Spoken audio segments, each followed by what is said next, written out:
Kailan ba talaga papasok ang SGA? Yan ang tanong ng mga fans na napakarami nag-aabang. Kumbaga, ang daming gustong bumili ng ice tubig pero ang SGA ang isa sa mga nakapila na hindi pa nabibigyan. Sa katunayan, walang problema ang PBA tungkol sa bagay na yan.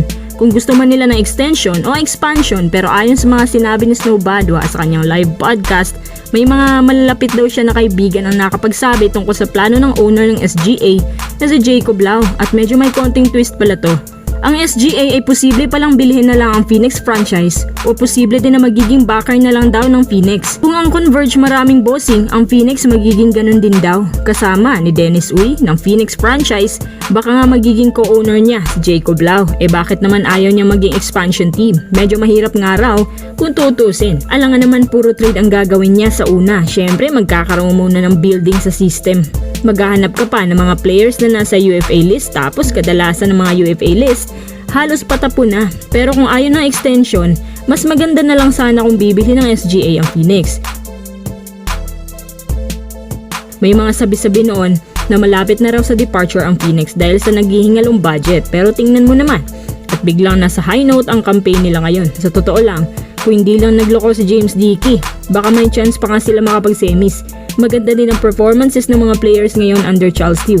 Kasi nagawa niyang palabasin ang totoong abilities at kumpiyansa ni Evan Nelly, Ket Tapin at Richie Rivero. Ganon din naman si Francis Iskandor, parang nagkakaamuyan ng mga Lasal yan. Sa isang banda may mga rumors din naman na papalitan na raw ni Alden Ayo si Charles Tew, which is hindi pa naman napapatunayan kung totoo. At sa tingin ko depende na lang yan sa kanya.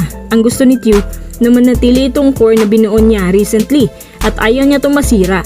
Dagdag pa ni Snow Badwa, anytime pwede nang umatras si Tew kasi hindi naman daw niya kailangan ng trabaho na coaching job. Sobrang financially stable ng pamilya Tew at marami ang may alam niyan. Ang gusto lang ni Tew ngayon, maging solid pa rin ang Phoenix, no farm trades at bawal mamigay. Kung mabibili ng SGA ang Phoenix, siguradong kaya na rin nilang bilhin lahat. Kahit mga foreign deputy pa. Kung pera ang tapatan, kaya na rin nilang makipagsabayan ng hindi sumusunod sa salary cap. Kung halimbawa ang SGA naman magpapaubaya pero magiging backer lang ng Phoenix, hindi naman problema yan dahil para na rin nilang binili ang Phoenix kasi sila ang magsiset up ng mga dapat kunin at mga hasain. Kung hindi kayo naniniwala, sinabi ni Snow Badwa na ang pamilya Lau at ang pamilya Iskandor ay may deep ties sa isa't isa dahil sa business, kaya hindi malabong mangyari yan. Hindi rin imposible na kapag ginagastosan ng isang team ay kaya nilang maging contender sa loob lamang ng maikling panahon. Tingnan mo nga kung gaano ka-successful ang SGA sa recent tournaments nila. Grabe yung mga imports na kinukuha kasama ng mga locals na mabagsik din.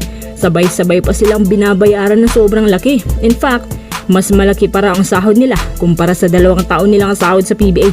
Kaya buenas para sa kanila ang makapaglaro dito. Kahit isang beses lang.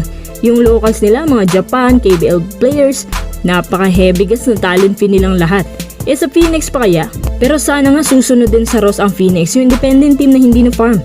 At kinatatakutan na ngayon nang sa ganun maubusan ng big teams ang players na mauuto nila at kukunin.